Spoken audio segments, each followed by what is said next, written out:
আসসালামু আলাইকুম সুপ্রিয় শিক্ষার্থীবৃন্দ, আপনারা সকলে কেমন আছেন একটু কমেন্টে জানিয়ে দেন। আমরা দেখতে দেখতে আমাদের ক্লাস প্রায় শেষের দিকে। আজকে আমরা 28তম ক্লাসে হাজির হয়েছি। হয়তোবা আর 2টি ক্লাস বা 3টি ক্লাস আমরা পাবো। যারা আজকে লাইভে যুক্ত আছেন একটু কমেন্ট করে আপনারা জানিয়ে দেন আমার ভয়েস ঠিকঠাক শুনতে পাচ্ছেন কিনা আর আপনারা কেমন আছেন।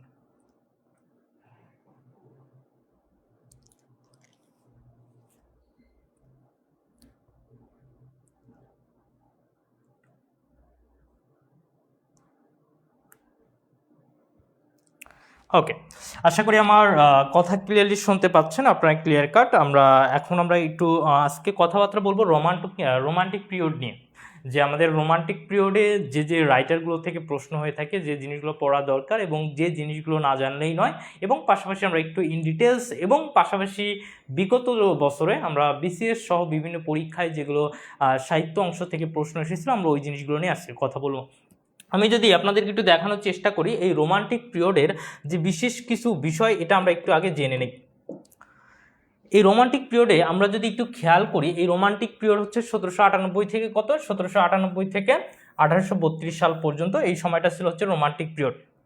এই রোমান্টিক পিরিয়ডের একটা বিষয়, এই যুগকে বলা হতো the golden age of lyric, অর্থাৎ গীতি কবিতার স্বর্ণযুগ। তাহলে আমরা কি বললাম, এই রোমান্টিক পিরিয়ডকে কি বলা হয়? The golden age of lyric, অর্থাৎ গীতি কবিতার স্বর্ণযুগ, অথবা দ্য এজ অফ রেভলিউশন।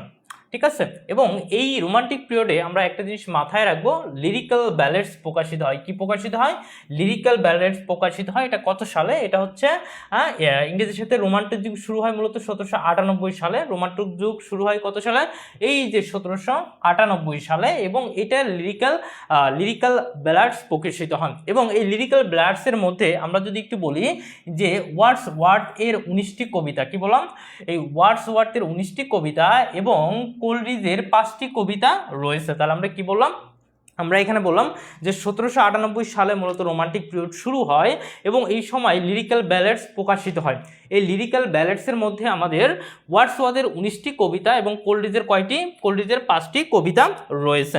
এবং আমরা যদি আরও একটু দেখি যে এই রোমান্টিক পিরিয়ডের সবচেয়ে গুরুত্বপূর্ণ বৈশিষ্ট্য হচ্ছে সাবজেক্টিভিটি, অর্থাৎ আমির ব্যবহার বেশি।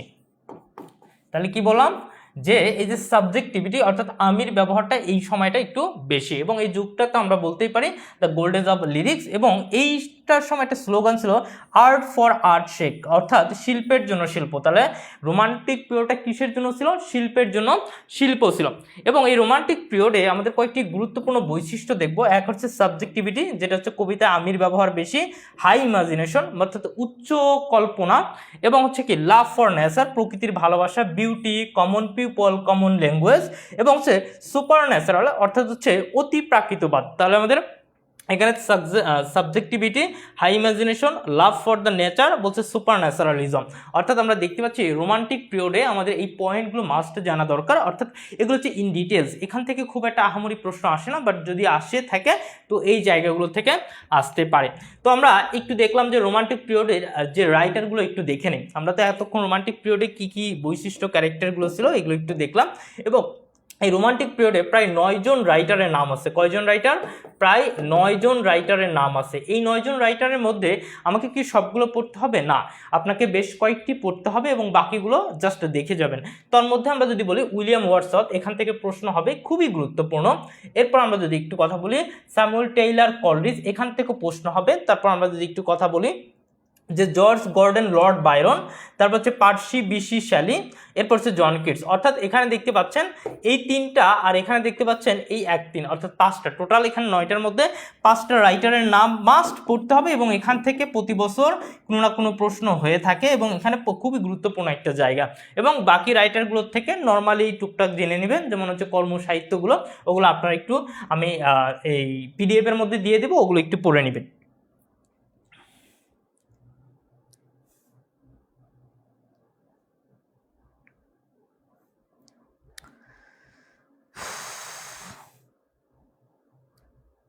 ওকে, এরপরে আমরা যদি একটু কথা বলি পরবর্তীতে আমাদের দেখতে পাচ্ছেন পরবর্তীতে উইলিয়াম ওয়ার্ডসওয়ার্থ নিয়ে কথা বলবো। এই উইলিয়াম ওয়ার্ডসওয়ার্থ এখান থেকে মূলত যে প্রশ্নগুলো হয় আমরা এখানে একটু গুরুত্বপূর্ণ বিষয়গুলো মাথায় রাখবো। এখন এই জায়গায় একটা ব্যাপার আছে, একটু সকলকে মনে করিয়ে দেই। এই উইলিয়াম অন্যান্য রাইটারের থেকে, আমরা শেক্সপিয়ার ব্যতীত অন্যান্য রাইটারে কিন্তু খুব একটা আহামরি তার ডিটেলস পড়তাম না, বাট এই উইলিয়াম ওয়ার্ডসওয়ার্থের ডিটেলস থেকে প্রশ্ন আসে, অর্থাৎ একদম পুঙ্খানুপুঙ্খানুভাবে এখান থেকে পড়তে হবে। এই উইলিয়াম ওয়ার্ডসওয়ার্থের আমরা যদি বলি এই রোমান্টিক যুগের প্রতিষ্ঠাই হলো, রোমান্টিক যুগের প্রতিষ্ঠা তো কি উইলিয়াম ওয়ার্ডসওয়ার্থ এবং কোলরিজ। তাহলে আমরা কি বললাম যে আমরা একটা জিনিস মাথায় রাখবো যে এখানে কি বললাম যে রোমান্টিক যুগের প্রতিষ্ঠা হলো ওয়ার্ডসওয়ার্থ এবং কোলরিজ। এরপরে আমরা যদি একটু দেখি যে তার মৃত্যুবরণ করেছিল 1850 সালে, অর্থাৎ 1770 সালে জন্মগ্রহণ করেন এবং মৃত্যু ছিল কত? মৃত্যু ছিল হচ্ছে 1850। এবং এই মৃত্যুর বিষয়টা আমরা একটু যে জন্মসাল মৃত্যুসালটা মাথায় রাখবো। এবং এই সময়ের যে একটা টাইটেল ছিল বলছে ওয়ার্শিপার অফ নেচার। তাহলে কি টাইটেল ছিল? Worshipper of nature. এবং তিনি পরিচিত হাই প্রিয়েস্ট অফ নেচার। তিনি কি নামে পরিচিত? High priest of nature. এবং রোমান্টিক যুগের সবচেয়ে উজ্জ্বল নক্ষত্র, রোমান্টিক যুগের সবচেয়ে উজ্জ্বল নক্ষত্র কে ছিলেন? এই উইলিয়াম ওয়ার্ডসওয়ার্থ ছিলেন। এবং আমরা যদি এখানে একটু খেয়াল করি এই কবিকে অর্থাৎ এই যে রাইটারকেও উইলিয়াম ওয়ার্ডসওয়ার্থকে দ্য পয়েট অফ নেচার আর lake of poet of childhood হিসাবে পরিচিত করে। এবং আপনাদের একটু দেখতে পারবেন যে কোনটা কত সালে এসেছিল বিগত বছরে, যে এটা কিন্তু আমরা পাশে লিখে দিয়েছি। যেমন প্রথমটা তিনি মৃত্যুবরণ করছে সহকারী পরিচালকে এসেছিল, উজ্জ্বল নক্ষত্র পররাষ্ট্র মন্ত্রণালয়ে এসেছিল, তারপর হচ্ছে বাংলাদেশ ব্যাংক এডিতে এসেছিল, তারপরে দেখতে পাচ্ছেন শ্রম অধিদপ্তর উপসরকারি এটাতে এসেছিল। তো আমরা এই জিনিসগুলো একটু দেখে নিব। এবং এই উইলিয়াম ওয়ার্ডসওয়ার্থ অনুপ্রাণিত হয়েছিলেন দ্য ফ্রেঞ্চ রেভলিউশন দ্বারা। তাহলে উইলিয়াম ওয়ার্ডসওয়ার্থ অনুপ্রাণিত হয়েছিল কে? ফ্রেঞ্চ রেভলিউশন দ্বারা। এবং উইলিয়াম ওয়ার্ডসওয়ার্থের একটা হচ্ছে দ্য প্রিলিউড, অর্থাৎ একটি আত্মজীবনীমূলক কবিতা। এবং তিনি অক্সফোর্ড ইউনিভার্সিটি থেকে ডক্টর অফ সিভিল ল সম্মানে ভূষিত হয়েছিলেন। এবং লিরিক্যাল ব্যালেডসের শ্রেষ্ঠ কবিতা হলো বলছে টিনটার্ন অ্যাবে। তাহলে আমরা এখানে দেখতে পেলাম এই জায়গাগুলো আমরা একটু ভালো করে খেয়াল করব। এবং এই কবিকে মৃত্যুর পরে অর্থাৎ 1843 সালে কবি সাদের মৃত্যুর পরে তিনি পয়েট লরিয়েট অথবা ইংল্যান্ডের রাজকবি হিসেবে নিযুক্ত ছিলেন। এবং এই যে তাকে লিরিক্যাল ব্যালেডসের শ্রেষ্ঠ কবি বলা হয় কাকে? এই উইলিয়াম ওয়ার্ডসওয়ার্থকে। অনেকটা হচ্ছে কি যে ওয়ার্ডসওয়ার্থের সাথে বাংলা সাহিত্যের বিভূতিভূষণ বন্দ্যোপাধ্যায়ের মিল পাওয়া যায়। তাহলে কি বললাম? এই উইলিয়াম ওয়ার্ডসওয়ার্থের সাথে বাংলা সাহিত্যের কার সাথে মিল পাওয়া যায়? বিভূতিভূষণ বন্দ্যোপাধ্যায়ের সাথে মিল পাওয়া যায়। তার একমাত্র নাটক হচ্ছে দ্য বর্ডারার্স। তাহলে আমরা এখানে দেখতে পেলাম এই জায়গাগুলো একটু খেয়াল করব যে উইলিয়াম ওয়ার্ডসওয়ার্থের যে জিনিসগুলো গুরুত্বপূর্ণ, যেহেতু আমরা পিডিএফটি দিয়ে দেবো, সেই গুরুত্বপূর্ণ পয়েন্টগুলো জাস্ট একটু দেখে নিব, বোঝার চেষ্টা করব। তো আমরা উইলিয়াম ওয়ার্ডসওয়ার্থের যে ডিটেলসগুলো জানলাম, এরপর আমরা যদি একটু খেয়াল করি উইলিয়াম ওয়ার্ডসওয়ার্থের কিছু কর্মকাণ্ড দেখে নিই। এই উইলিয়াম ওয়ার্ডসওয়ার্থে আমরা যদি একটু খেয়াল করি তার যে গ্রন্থের রচিত কবিতাগুলো, অর্থাৎ কোন কবিতাগুলো ছিল, বলছে গুডি ব্লেক, দ্য থর্ন, ইডিয়ট বয়, বলছে টিনটার্ন অ্যাবে। তার এই যে 4টা আরেকটা কবিতা আছে, 5টা কবিতা। এবং এই 5টা কবিতা মূলত কি ছিলেন? এই উইলিয়াম ওয়ার্ডসওয়ার্থের কয়েকটি কবিতা ছিলেন। এগুলো মনে রাখার জন্য আমরা একটু বিষয় মনে রাখবো। যে কবিতাগুলো মনে রাখার জন্য একটা জিনিস বারবার খেয়াল করবো, সেটা হচ্ছে এই কবিতাগুলো মনে রাখার কৌশল। বলছে এক্সকারশন সংক্ষিপ্ত ভ্রমণ, রিক্লুস, সলিটারি, রিপার, কুকাকু। এখন এই এক্সারশন অর্থ হচ্ছে সংক্ষিপ্ত ভ্রমণ, রিক্লুস মানে হচ্ছে একাকী, সলিটারি একাকী, রিপার শাসনকর্তা বলছে শাস্যকর্তনকারী, বলছে কুকু হচ্ছে কোকিল। অর্থাৎ আমরা যদি একটু ভালো করে একটু দেখার চেষ্টা করি তাহলে এখানে ভালো মতো বুঝতে পারবো। আচ্ছা, এটা আমরা কিন্তু এখানে একটু ভালো মতো খেয়াল করব, তাহলে কিন্তু বুঝতে পারবো। তাহলে হচ্ছে উইলিয়াম ওয়ার্ডসওয়ার্থের গুরুত্বপূর্ণ কবিতার অনেকটা কি পাওয়া যায়, অনেকটা এই কবিতার আমরা এই কবিতাগুলো এটা একটু মনে রাখবো। এবং আর তার যে আরেক কয়েকটি বিখ্যাত বিষয় ছিল আমরা যদি একটু খেয়াল করি, এই যে এনার যে আরও অনেকগুলো যে কাজ ছিল সেই কাজগুলো যদি আমরা একটু খেয়াল করি, এখানে দেখতে পাচ্ছেন I wandered lonely as cloud also known as daffodils, the solitary reaper, excursion, prelude, recluse, luck, এগুলো তো দেখলেন। Michael, written in March, ode to due to the cuckoo, lyrical ballads, এটা হচ্ছে 1798 সালে। তারপর হচ্ছে বলছে ইন্টিমেশনস অফ বলছে ইমমরালিটি এবং হচ্ছে টিনটার্ন অ্যাবেন। এখন তার যে বিভিন্ন কর্মকাণ্ডগুলো ছিল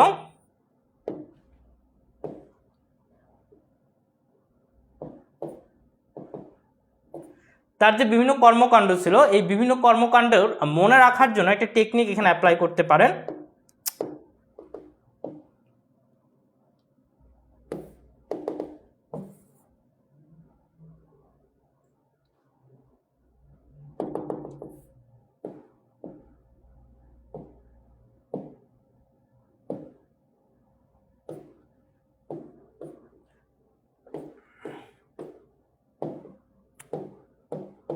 এখানে একটু খেয়াল করুন যে মিসাইল কি বলছে,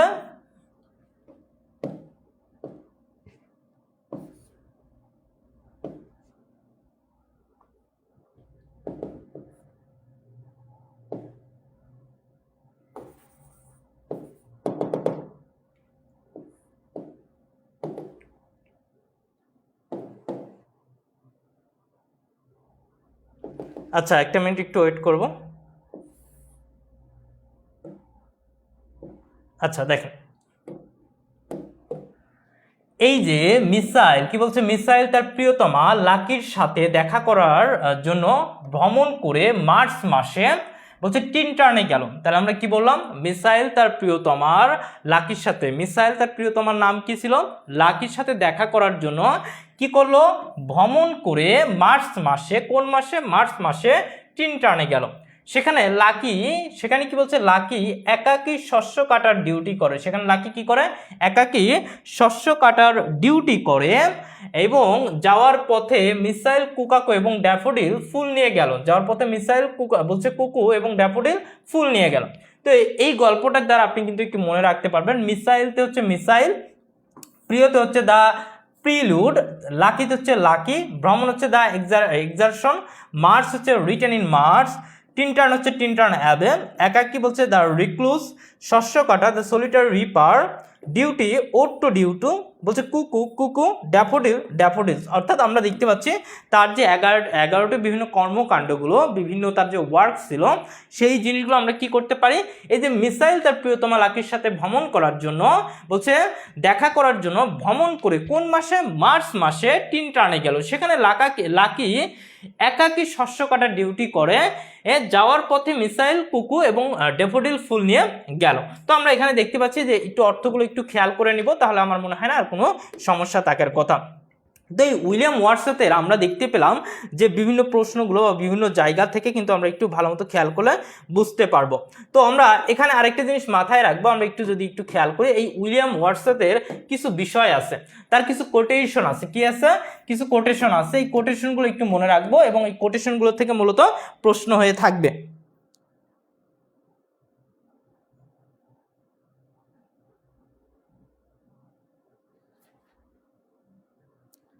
ওকে, তো আমরা এখানে একটু খেয়াল করব। এখানে যদি আমরা একটু দেখি যে ওয়ার্ডসওয়ার্থের যেহেতু পয়েন্ট অফ নেচার, কি বলছে, পয়েন্ট অফ নেচার এবং পয়েন্ট অফ, একটু জাস্ট মনে রাখার জন্য আমরা একটু কিছু কোটেশনগুলো একটু দেখব। আমি এগুলো কোটেশনগুলো একটু দেখতেছি না, আমি একটু মার্ক করে দিয়েছি, এই কোটেশনগুলো আপনারা একটু পড়ে নেবেন। এই কোটেশনের জায়গাগুলো থেকে এখানে প্রায় 1টা 2টা 3টা 4টা 5টা 6টা কোটেশন আছে, জাস্ট এগুলো একটু দেখে নেবেন, তাহলে এই কোটেশনগুলো হুবহু আসে, আপনি দেখলেই চিনতে পারবেন। তো আমরা চেনার জন্য একটু চলে যাই, আমরা প্রথমে একটু আলোচনা করি, বিগত বছরের প্রশ্নগুলো একটু দেখাই। তো এই প্রশ্নগুলো একটু দেখেন, who is not a Victorian poet, এখানে বলছে কোনটি ভিক্টোরিয়ান পয়েট নয়। আচ্ছা আমি একটু কথা বলি, এই ভিক্টোরিয়ান পয়েট আমরা আজকে আলোচনা করতেছি কোনটা, রোমান্টিক পিরিয়ড, এবং এই রোমান্টিক পিরিয়ডটা আমরা পরবর্তীতে কি মানে নেক্সট ক্লাস 29তম ক্লাসে আমরা কথা বলবো কি ভিক্টোরিয়ান পিরিয়ড নিয়ে। তো আমরা তখন বুঝতে পারবো যে কোনগুলো ভিক্টোরিয়ান রাইটার। সো আমরা এটা নিয়ে যাচ্ছি না, আমরা জাস্ট কি বলি, who is not a Victorian point, অর্থাৎ এখানে 4জনকে দেখতে পাচ্ছেন, এই 4জনের মধ্যে 3জন কি, 3জন হচ্ছে ভিক্টোরিয়ান পয়েট, অর্থাৎ ভিক্টোরিয়া পিরিয়ডের কবি, কিন্তু একজন ব্যতীত, সেই একজন হবে কি, সেই একজন হবে আমাদের এই যে রোমান্টিক পিরিয়ডের একটা কবি হবে। তাহলে একটু কমেন্ট করে জানা এটা অ্যান্সার কি হবে, একটু কমেন্ট করে এটা অ্যান্সার কি হবে বলেন।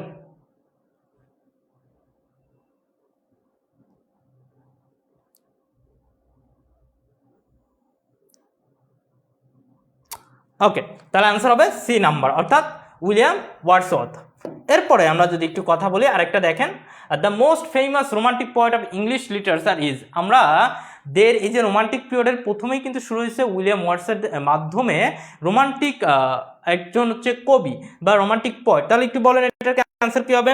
এটার অ্যান্সার কিন্তু এটা কিন্তু দেখেন 43তম BCS এসেছিল, এখানে দেখতে পাচ্ছেন C number. The poem the solitary reaper, এই অ্যান্সার কি হবে? ইজ রিটেন বাই, এটা কে লিখেছেন বলেন? এটাও কিন্তু উইলিয়াম ওয়ার্ডসওয়ার্থ। এরপরে দেখেন who is known as the poet of nature, এটা কে লিখছেন? আমরা এখানেও বলতে পারি এটা কিন্তু লিখছে হচ্ছে কি উইলিয়াম ওয়ার্ডসওয়ার্থ। এরপরে দেখেন child is the father of man is taken from the poem of, এটা হচ্ছে কে লিখেছেন? আমরা এটাও বলতে পারি উইলিয়াম ওয়ার্ডসওয়ার্থ। এই যে আপনি দেখতে পাচ্ছেন প্রত্যেকটা লাইন বলছে all at once I saw, এখানে প্রত্যেকটি লাইন বা প্রত্যেকগুলো দেখেন 35তম BCS বা প্রশ্নগুলো বারবার এসেছে। আমরা কিন্তু জাস্ট এখানে আপনি আলোচনা করতে পারেন আরও অনেক কিছু, বাট আপনার কিন্তু এত কিছু দরকার নেই, বাট আমাদের যতটুকু দরকার সীমাবদ্ধ। আপনি এগুলো কমপ্লিট করার পরে যদি মনে করেন যে না আপনার আরও পর্যাপ্ত পরিমাণ সময় আছে, আপনি কি করবেন আরও একটা বই কিনে ওই বইগুলো একটু বিস্তারিত পড়ে নেবেন, তাহলে হচ্ছে আপনি বিষয়গুলো আরও বেশি করে ভালো করে জানেন। তো আমরা 2 নম্বর রাইটারের কাছে চলে যাচ্ছি, ইনি হচ্ছে স্যার ওয়াল্টার স্কট। এই স্যার ওয়াল্টার স্কট কে ছিলেন? এই স্যার ওয়াল্টার স্কট আমরা এখানে দেখতেই পাচ্ছি যে তার কিছু কর্মকাণ্ডগুলো ছিল, যেমন আমরা বলতে পারি ইভান হো, জাস্ট কর্মকাণ্ডগুলো একটু দেখে নেবেন, এখান থেকে আহামরি কোনো একটা প্রশ্ন আসার সম্ভাবনা নাই। এখানে দেখতে পাচ্ছেন হিজ ওয়েল নোন ওয়ার্ড, বলছে ইভান হো, বলছে সরি ইভান বলতেছি আইভান হো, তারপর হচ্ছে প্যাট্রিয়টিজম, তারপরে দেখেন ট্যালিসম্যান, the lady of the lake, এটা এই যে একটু ভালো করে খেয়াল করবেন, এই প্যাট্রিয়টিজম এটা কিন্তু একটা poem, the lady of the lake এটা কিন্তু একটা নোভেল, এগুলো একটু খেয়াল করবেন। ওভারলি, তারপরে যে আরও যেগুলো আছে রবি রয়, এগুলো একটু জাস্ট কষ্ট করে দেখে নেবেন, এগুলো নিয়ে আর কথা বলার খুব একটা ইয়া নেই। তো আমরা চলে যাচ্ছি পরবর্তীতে স্যামুয়েল টেইলর কলরিজ, এইখান থেকে প্রশ্ন আসবেই, কারণ এখানে মোস্ট ইম্পর্টেন্ট, প্রত্যেক বছর এখান থেকে প্রশ্ন হয়ে থাকে এই রাইটার থেকে। তো আমরা যদি একটু খেয়াল করি তাহলে একটু বুঝতে পারবেন যে স্যামুয়েল টেইলর কলরিজ, এই কলরিজ কি ছিলেন? যে আফিম ইটার, অর্থাৎ আমরা যদি একটু ভালো করে খেয়াল করি, ওকে, তো আমরা যদি একটু ভালো মতো খেয়াল করি তাহলে বুঝতে পারবো যে স্যামুয়েল টেইলর কলরিজ এটা হচ্ছে কি আফিম ইটার, কি দেখতে পাচ্ছি আফিম ইটার, অর্থাৎ হচ্ছে তিনি আফিমের কি ছিলেন? খাদক ছিলেন। এরপর আমরা যদি একটু বলি কলরিজকে বলা হয় দ্য পয়েট অফ সুপারন্যাচারালিজম। সুপারন্যাচারালিজম মানে কি? অতি প্রাকৃত, যে এই কলরিজকে দ্য পয়েট অফ সুপারন্যাচারালিজম বলা হয়, এবং তার সাহিত্য সমালোচনামূলক একটা গ্রন্থ ছিল। তাহলে কি বললাম?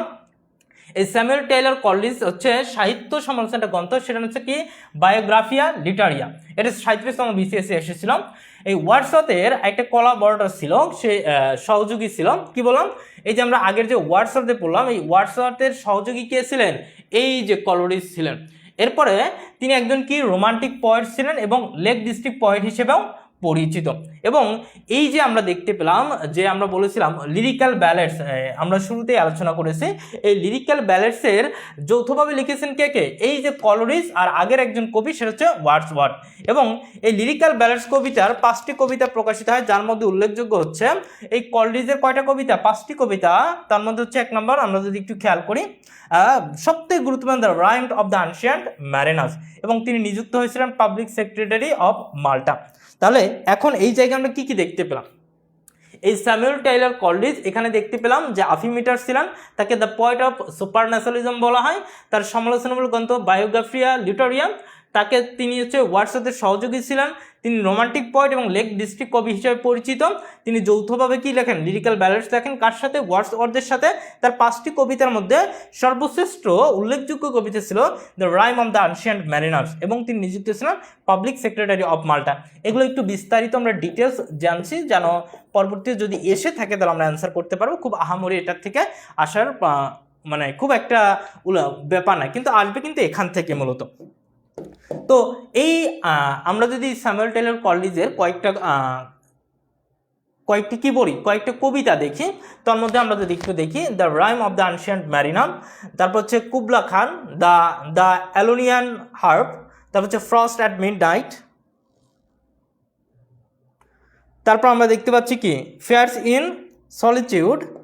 এরপর দেখেন এই যে এই ডিজেকশন, এগুলো নাইটেঙ্গেল, এগুলো একটু বায়োগ্রাফিয়া লিটারিয়া, এই জিনিসগুলো একটু জাস্ট দেখবেন, এগুলো মনে রাখার জন্য একটা কৌশল, এটা হচ্ছে ABCD। কি মনে রাখবেন? ABCD, এটা একটু মনে রাখবেন।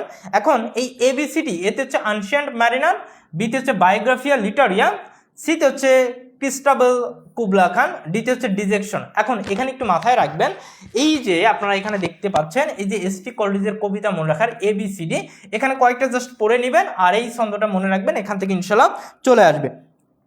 তো আমরা একটু যদি আলোচনা করি, আমরা একটু দেখলাম, কিন্তু আমরা যদি একটু বলি এই কলেজের কিছু কোটেশন আছে, কোটেশনগুলো একটু মনে রাখবেন যে alone alone, all alone, alone on a wide wide sea, এটা হচ্ছে কি যে একা বা একাকী, পুরা সীমাহীন একা, একা এই সীমাহীন সমুদ্র, এটা কিন্তু the rhyme the ancient mariner. এরপরে ওয়াটার ওয়াটার এভরিহোয়ার, নর এনি ড্রপ টু ড্রিঙ্ক, বলছে পানি পানি সবখানে, শুধু পানি, পান করবার নেই এক ফোঁটাও পানি। এরপর হচ্ছে হি প্রে দ্য বেস্ট হুল above love the best, all things both great and small, বলছে শ্রেষ্ঠ প্রার্থনা তার, ভালোবাসে যে ছোট বড় সমস্ত কিছুকে, জীবে প্রেম করে যেই জন, সেই জন সে বিছে ঈশ্বর। এটা কিন্তু rhyme of the ancient mariner, অর্থাৎ তার যে কোটেশনগুলো ছিল, এই কোটেশনগুলো কোন কবিতা থেকে এসেছে, এবং এই তিনটা কোটেশন খুবই গুরুত্বপূর্ণ, এখান থেকে আসার সম্ভাবনা আছে। সো আমরা এই জিনিসগুলো একটু খেয়াল করে নেব। তো আমরা একটু চলে যাচ্ছি, তার একটা দুইটা বায়োগ্রাফিয়া লিটারিয়া, দুইটা কি ছিল, দুইটা লাইন ছিল, এই দুইটা লাইন একটু মনে রাখবেন। বলছে imagination is the soul of poetic genius, poetry is the first and last of knowledge, is immortal of the heart of man. এগুলো একটু কষ্ট করে দেখে নেবেন, এখানে কাজ নাই, আমরা একটু প্রশ্ন আলোচনায় চলে যাই।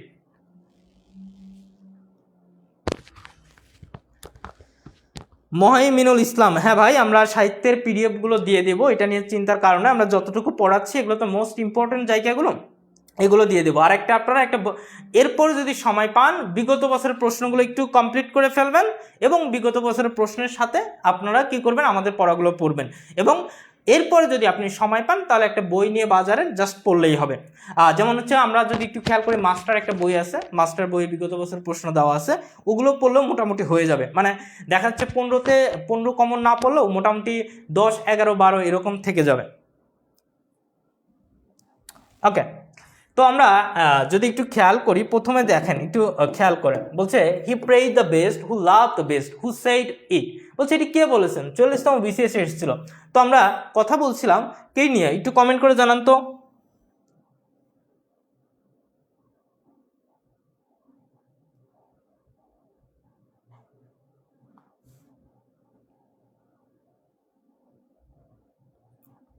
বল অ্যান্সার কি হবে? তাহলে এটা কিন্তু সহজভাবে আমরা বলতে পারি, এটা আসবে কি যে আমাদের এসটি কলোরিজ। ওকে, এগুলো একটু কষ্ট করে দেখে নেব। What do the flowing lines in walker, বলছি যে alone alone, all alone, alone on a wide wide sea, এটা কে বলছেন, আমরা এটা একটু আগে দেখেছি, এটা কিন্তু the rime of the ancient mariner. এরপর আমরা কথা বলবো জন অস্টার নিয়ে। এই জন অস্টার নিয়ে আমরা যদি একটু কথা বলি তাহলে বুঝতে পারবেন, একমাত্র মহিলা উপন্যাসিক ছিল একজন, কি ছিলেন ইনি, এই রোমান্টিক যুগের অন্যতম মহিলা উপন্যাসক ছিল, এটা একটু মাথায় রাখবেন। এই মহিলা উপন্যাসক অ্যান্টি রোমান্টিক নভলিস্ট, কি বলছে, অ্যান্টি রোমান্টিক নভলিস্টে বলা হতো এই এজের, এবং তার বিখ্যাত উপন্যাসগুলো হচ্ছে প্রাইড অ্যান্ড প্রিজুডিস, বলছে প্রিজুডিস, সেন্স অ্যান্ড সেন্সিবিলিটি, আর একটা হচ্ছে ইমা।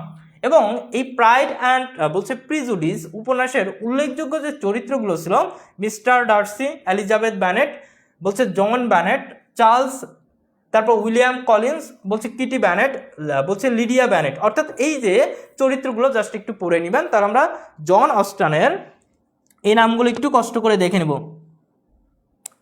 ওকে, তারপরে আমরা দেখেন এখানে যদি আমরা একটু খেয়াল করি, তার কয়েকটা উপন্যাস ছিল, এখানে প্রায় 8টা উপন্যাসের মতো। তো এই উপন্যাসগুলো একটু কষ্ট করে দেখে নিব। এই উপন্যাসগুলো কি করব, একটু কষ্ট করে দেখে নিব, এবং এই উপন্যাসগুলো মনে রাখার জন্য আমি একটা টেকনিক দিচ্ছি, একটু খেয়াল করেন।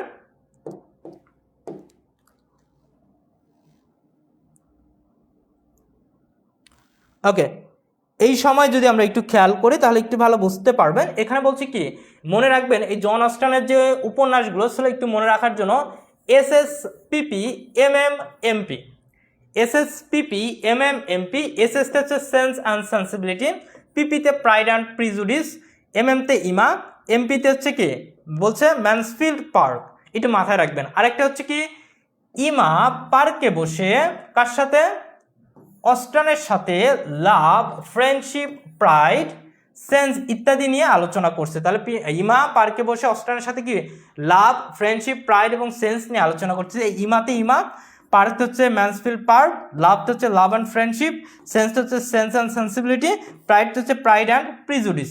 অর্থাৎ আপনি জাস্ট মনে রাখার জন্য SSPP এমপি, আরেকটা হচ্ছে কি ইমা পার্কে বসে অস্টানের সাথে লাভ, ফ্রেন্ডশিপ, প্রাইড এবং সেন্স ইত্যাদি নিয়ে আলোচনা করতেছে। এই টেকনিকগুলো অ্যাপ্লাই করে আপনি মনে রাখতে পারেন।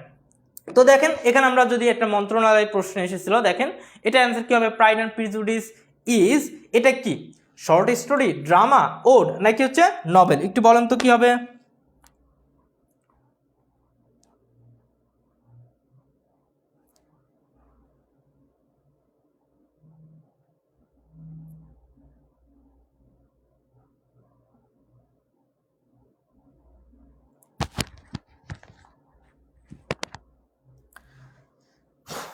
রাইট, এটা একটা উপন্যাস। একটু আগে আমরা দেখিয়েছি যে এগুলো সবগুলো এক একটা কি ছিল? উপন্যাস ছিল। এরপরে দেখেন আর নোভেল হবে who wrote pride and prejudice. এই যে প্রাইড অ্যান্ড প্রিজুডিস আমরা বলছিলাম লাভ অ্যান্ড ফ্রেন্ডশিপ, প্রাইড। তো এই যে প্রাইড অ্যান্ড প্রিজুডিস যদি থাকে, অথবা আমরা পিপি দিয়েও মনে রাখতে পারি, তাহলে এটা আনসার কী হবে? এটা কে লিখেছেন? আমরা জানি জন অস্টান। এরপরে দেখতে পাচ্ছি যে ইমা ওয়াজ রিটেন বাই, এটা কে লিখছেন? Same answer. এরপরে আমরা চলে যাচ্ছি পরবর্তী প্রশ্নে। জর্জ গর্ডন অর্থাৎ লর্ড বাইরন নিয়ে এখন কথা বলবো। আমরা জর্জ বাইরন নিয়ে বিস্তারিত আলোচনা করব। তো আমরা এই জর্জ বাইরন নিয়ে যদি একটু কথাবার্তা বলি, এনার পক্ষে যে বিষয়টা হচ্ছে, তিনি একজন শক্তিমান রোমান্টিক কবি এবং তিনি ক্যামব্রিজ, কোথায় পড়াশোনা করেন? ক্যামব্রিজে পড়াশোনা অবস্থায় 19 বছর বয়সে, কত বছর বয়স? 19 বছর বয়সে তিনি একটা প্রকাশ করেন, সেটার নাম হচ্ছে আওয়ার্স অফ আইডলনেস। কি বলছে? Hours of idleness. প্রথম নাম হচ্ছে কি? জুভেনিলা। প্রথম নাম হচ্ছে কি? জুভেনিলিয়া। প্রথম উপন্যাসের নাম হচ্ছে জুভেনিলিয়া। এবং তিনি গ্রিকদের স্বাধীনতা যুদ্ধে, কাদের স্বাধীনতা যুদ্ধে? গ্রিকদের স্বাধীনতা যুদ্ধে সাহায্যের জন্য বাইরন ব্রিজের প্রতিষ্ঠা করেছিলেন। কোন ব্রিজ?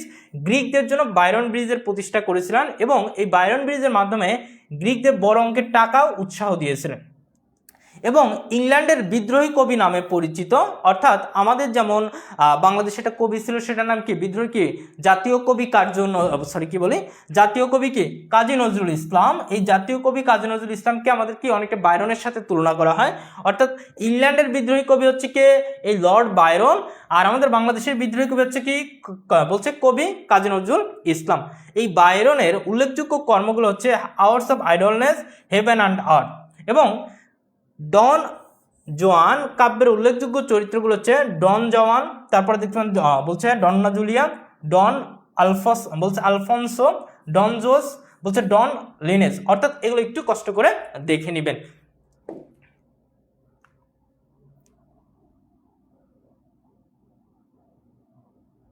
হ্যাঁ, একই লোক।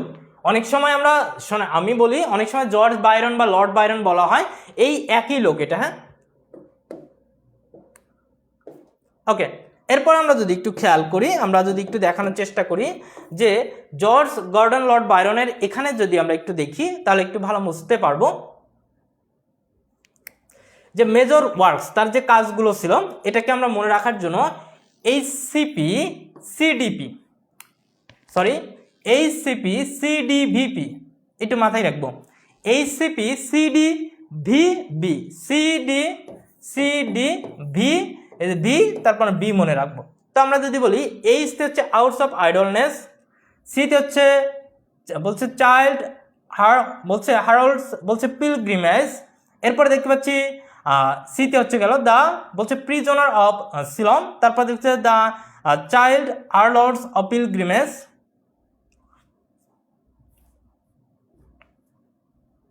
তা হচ্ছে Don Juan, the vision of judgement, she walks in beauty.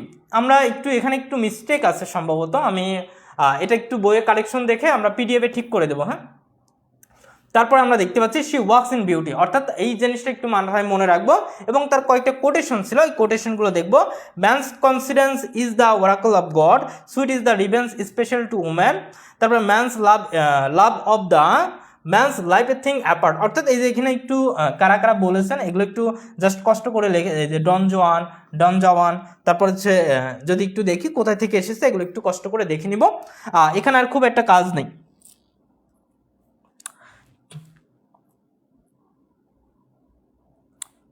ওকে, তাহলে আপনারা একটু এই যে আমরা দেখতে পেলাম যে আমাদের মেজর ওয়ার্ডসগুলো ছিল, যে কাজগুলো ছিল, এই জিনিসগুলো একটু কষ্ট করে দেখে নেবেন, এখানের কাজ নাই। আমরা যদি একটু কথা বলি তাহলে একটু ভালো বুঝতে পারবেন।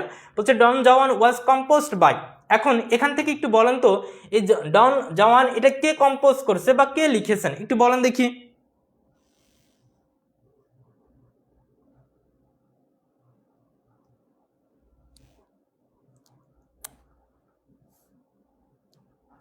একটু বলেন কষ্ট করে সকলেই। আচ্ছা, আমি একটা জিনিস মাথায় রাখি, যারা কয়েকবার পড়ে যদি মনে রাখা যায় তাদেরই উত্তম, এটা খুবই ভালো দিক।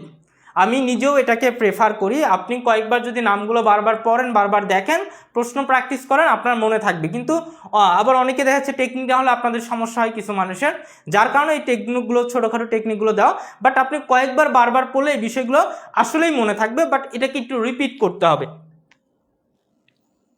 তাহলে আমরা বলতে পারি এটার আনসার কি হবে? এটার আনসার হচ্ছে, আমরা বলতেই পারতেছি যে জর্জ গর্ডন বায়রন হবে। তাহলে এটার আনসার হবে সি নাম্বার। এরপরে দেখেন, man's love is the man's life a thing apart, বলছে এটার মূলত হচ্ছে এই লাইনটা কোথার থেকে বা কার থেকে? তাহলে আমরা বলতে পারি লর্ড বায়রন। এখন এই লর্ড বায়রন পর্যন্ত আপনারা ক্লিয়ার কিনা এটা একটু কমেন্ট করে জানান। এই লর্ড বায়রন থেকে ক্লিয়ার কিনা?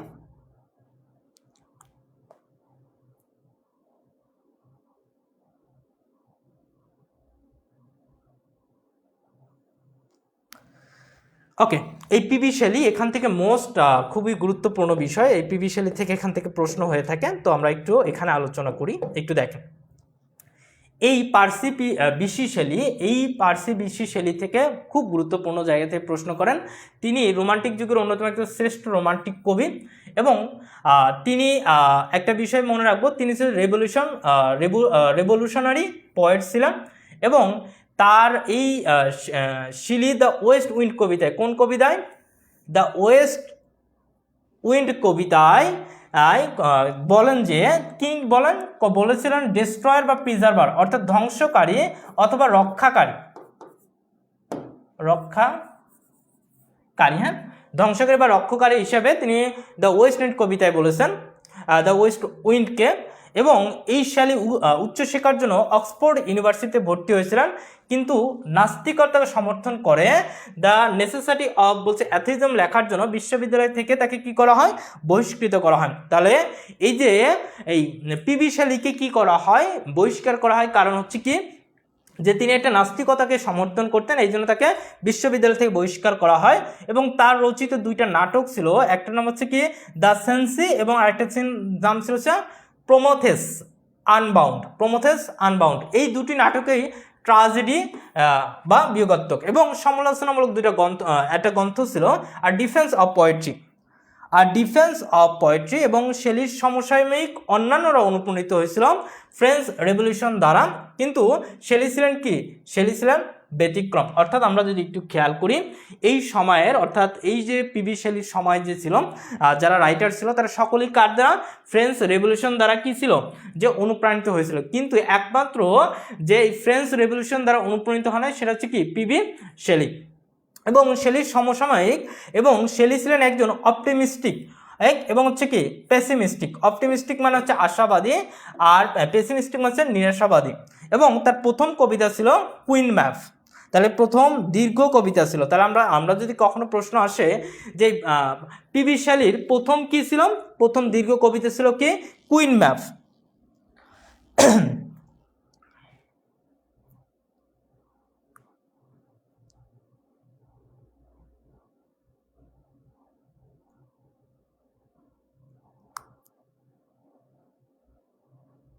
তাহলে তার প্রথম দীর্ঘ কবিতা ছিল হচ্ছে কুইন ম্যাপ। তাহলে আমরা এখানে দেখতে পেলাম, এখানে কি দেখতে পেলাম যে এই পিবি শেলির বিষয়ে আমরা একটু শর্টকাটে মনে রাখবো। সেটা হচ্ছে কি, রোমান্টিক যে একদম শ্রেষ্ঠ রোমান্টিক কবি ছিলেন এবং তিনি কি ছিলেন, রেভলিউশনারি পয়েট ছিলেন এবং তিনি তার ওয়েস্ট উইন্ড কবিতায় ওয়েস্ট উইন্ডকে বলেন যে কি বলেন, ডিস্ট্রয়ার, ধ্বংসকারী এবং রক্ষাকারী, প্রিজার্ভার। এবং তিনি অক্সফোর্ডে পড়াকালীন তিনি কি নাস্তিকতাকে সমর্থন করেন, এর কারণে তাকে বহিষ্কৃত করা হয়। তার দুটি নাটক ছিল, দ্য সেন্সি এবং একটা হচ্ছে কি প্রমেদাস আনবাউন্ড। তার আরেকটি সমালোচনামূলক গ্রন্থ ছিল, সেটা হচ্ছে দ্য ডিফেন্স অফ পোয়েট্রি। এবং তিনিই একমাত্র রাইটার যিনি ফ্রেঞ্চ রেভলিউশন দ্বারা কি হয়েছিল, প্রভাবিত হননি, বাকিরা কিন্তু ঠিকই প্রভাবিত হয়েছিল। তার শেলি কী ছিল, অপটিমিস্টিক এবং পেসিমিস্টিক, এবং তার প্রথম দীর্ঘ কবিতা হচ্ছে কুইন ম্যাপ। এখন এই জায়গাটায় যদি আমরা একটু কথা বলি, এই পিবি শেলির কিছু ফেমাস ওয়ার্ক, বিখ্যাত ওয়ার্ক ছিল, এগুলো আমরা একটু কথা বলবো। এই বিখ্যাত ওয়ার্কগুলো যদি আমরা একটু দেখি, এখানে কিন্তু বলছে অ্যাডোনাইস, তারপরে ও টু দ্য ওয়েস্ট উইন্ড, এটা হচ্ছে মূলত পশ্চিমা সমীকরণের গান একটি ছিল। ও টু স্কাইলার্ক, এটা ভারত পক্ষীর গান। দ্য ক্লাউড, তারপরে কি ছিল হচ্ছে অজিম্যান্ডিয়াস, এটা ছিল। তারপর আমরা যদি একটু খেয়াল করি, দ্য রিভোল্ট অফ ইসলাম, এটির মতো কি ছিল, শেলির বিখ্যাত কবিতা ছিল। আর ডিফেন্স অফ পোয়েট্রি, তার সাহিত্য বিষয়ক প্রবন্ধ হলো কি, দ্য ডিফেন্স অফ পোয়েট্রি, সাহিত্য বিষয়ক প্রবন্ধ হচ্ছে কি, আর defence of poetry. The necessity atheism, নাস্তিকতার প্রয়োজনীয়তা। তারপর দ্য সিনসি, একটি হচ্ছে ট্রাজেডি। দ্য প্রমেদাস আনবাউন্ড, এটা হচ্ছে 4 অ্যাক্ট প্লে, অর্থাৎ 4 অ্যাক্ট প্লে মূলত এটা ছিল। তাহলে আমরা এখানে দেখতে পেলাম যে ফেমাস ওয়ার্কের মধ্যে তার যে 10টা, এবং সেটা কখন কি, আমরা এই শর্টকাটগুলো একটু পাশেই এগুলো একটু দেখে নেবে।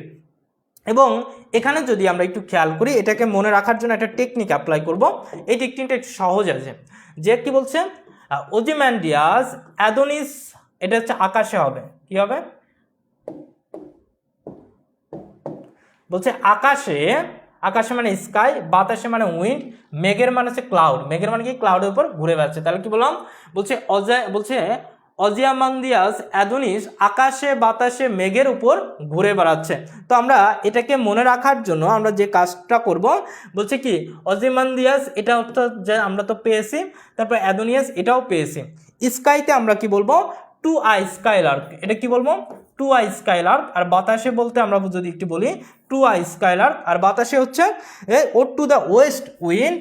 আর একটা হচ্ছে কি বললাম, যে মেঘ হচ্ছে ক্লাউড, দ্য ক্লাউড। এভাবে আমরা একটু মনে রাখতে পারি। তো এটা গেল আমাদের এই শেলির কিছু কোটেশন আছে, এই কোটেশনগুলো একটু মাস্ট মনে রাখবো। এবং খুবই চমৎকার কোটেশনগুলো, যদি আমরা একটু দেখি, 5টা কোটেশন আছে। দেখেন, if winter comes can spring be far behind, অর্থাৎ শীত যদি আসে বসন্ত কি দূরে থাকে, শীত যদি আসে এটা কোথা থেকে আসে, O to the west wind থেকে। এটা মূলত 28তম বিসিএসে এসেছিল। তারপরে our sweetest songs are those that all, বলছে সাদেস্ট থট, এটা হচ্ছে টু আই স্কাইলার্ক। তারপর আমরা যদি বলি, পোয়েটস আর দ্য, বলছে আনঅ্যাকনলেজড, বলছে লেজিসলেটরস অফ দ্য ওয়ার্ল্ড, অর্থাৎ কবিরা বিশ্বের অস্বীকৃতি আইন প্রণেতা। এরপরে বাকিগুলো একটু কষ্ট করে দেখে নেবেন। তো আমরা এই যে পিবি শেলির যে কোটেশনগুলো আছে, এগুলো একটু ভালো মতো খেয়াল করবেন। তো এই পিবি শেলির কোটেশনগুলো যদি আমরা দেখি, তাহলে ভালো মতো অ্যান্সার করতে পারবো। হু রোড দ্য পোয়েম, বলছে অজিমান্দিয়াস, এটার অ্যান্সার কি হবে বলেন তো?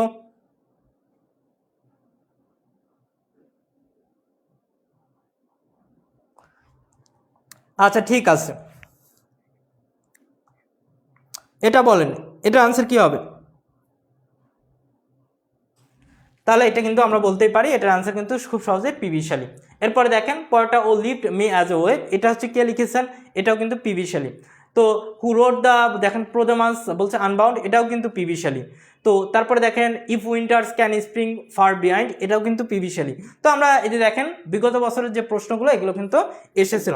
সো আমরা এগুলো একটু খেয়াল করলে কিন্তু বুঝতে পারবো। তো আমরা চলে যাচ্ছি জন কিটস নিয়ে। জন কিটস খুবই গুরুত্বপূর্ণ, এখান থেকেও প্রশ্ন আসার সম্ভাবনা অনেক বেশি, একটু ভালো মতো খেয়াল করবেন। এবং এই জন কিটসরা আমাদের সর্বশেষ, এখানে যদি আমরা একটু খেয়াল করি,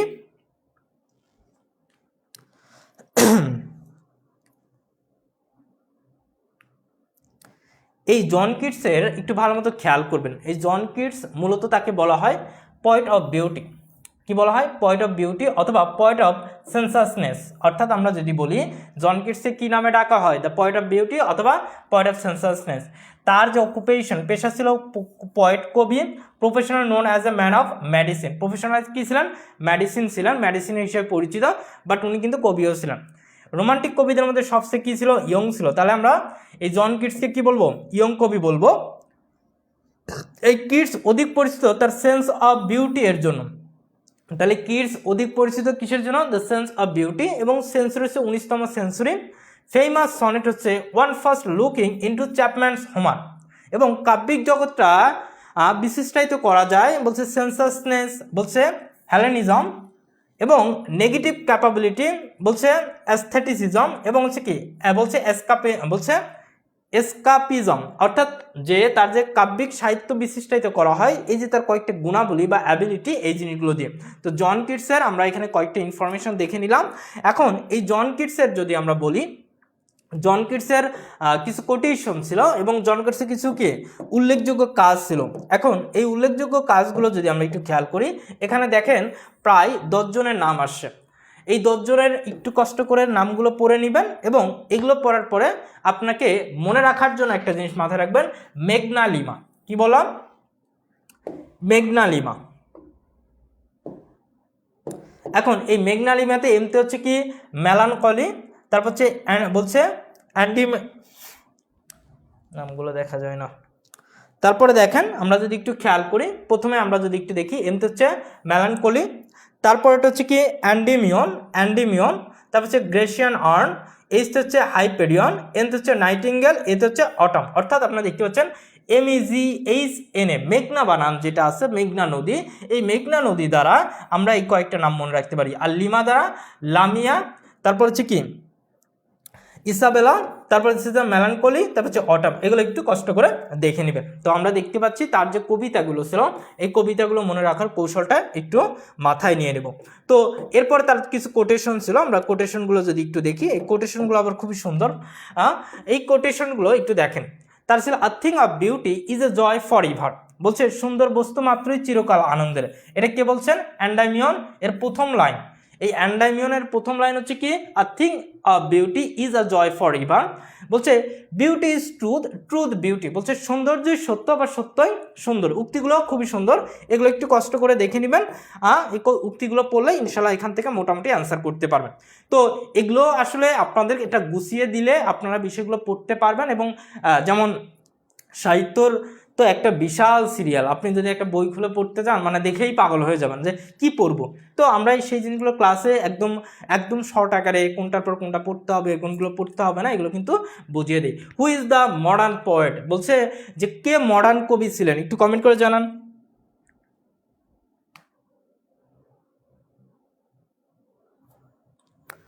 আচ্ছা এটা একটু বলেন, এটা অ্যান্সার কি হবে?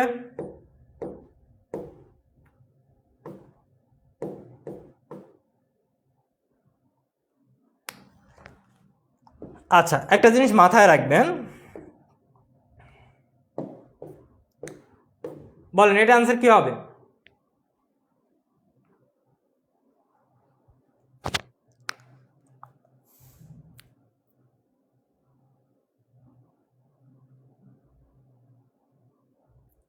John Keats. এটা কিন্তু চোখ বন্ধ করে বলতে পারেন জন কিটস। তারপরে where as the song of spring, একটু আগে দেখলেন স্প্রিংটা কে লিখছেন? John Keats. তারপর জন কিটস ইজ এ, একটু কমেন্ট করেন এটার অ্যান্সার কি হবে? পোয়েট, ড্রামাটিস্ট, আর্টিস্ট, নান, কোনটা অ্যান্সার হবে?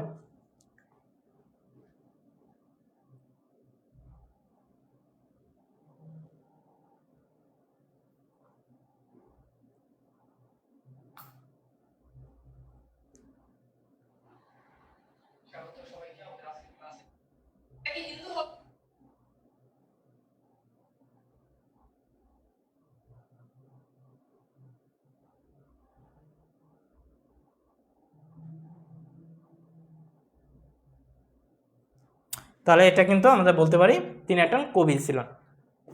এভাবে আমার প্রশ্নগুলো একটু দেখলে আশা করি শেষ। আমরা আগামীকাল ইনশাল্লাহ, আগামীকাল বলতে আমাদের নেক্সট ক্লাস হচ্ছে রবিবার। এই রবিবারে আমরা হচ্ছে ভিক্টোরিয়ান পিরিয়ড নিয়ে কথা বলবো। আজকে আমাদের এই পর্যন্তই। আমাকে একটু জাস্ট কমেন্ট করে জানান আপনার ক্লিয়ার কিনা, কনসেপ্ট ক্লিয়ার কিনা। আর আপনারা যারা অনার্স সেকেন্ড ইয়ারে আছেন অথবা ডিগ্রি থার্ড ইয়ারে আছেন, আপনাদের একটা কোর্স আছে ইংলিশ কম্পালসরি। তো আপনাদের যদি কারো মনে হয় যে ওই কোর্সটা করতে পারবেন, আর যারা আমাদের এই কোর্সগুলোতে যুক্ত আছেন তাদের জন্য বিশাল একটা ডিসকাউন্ট চলতেছে। তো আমার শাকিল আহমেদ আইডি অথবা আমাকে হোয়াটসঅ্যাপ করলেই হবে। ইংলিশ কম্পালসারি, যাদের ইংলিশ কম্পালসারি আছে তারা চাইলে এই কোর্সটা করতে পারেন। তো এই কোর্সটা শুরু হচ্ছে 5 তারিখ থেকে, তো আপনারা চাইলে সকলে এটা কিন্তু যুক্ত হতে পারেন। কোর্স ফি খুব একটা বেশি না আপনাদের জন্য। যারা 29 তারিখের মধ্যে ভর্তি হবে 550 টাকা, যারা 29 তারিখের মধ্যে ভর্তি হবে তাদের জন্য 550 টাকা। যোগাযোগ করবেন 01326881526, এটা হচ্ছে হোয়াটসঅ্যাপ নাম্বার। হ্যাঁ, যদি কেউ আর কি চান, যদি কারো দরকার হয় আপনারা চাইলে এটাতে যোগাযোগ করতে পারেন।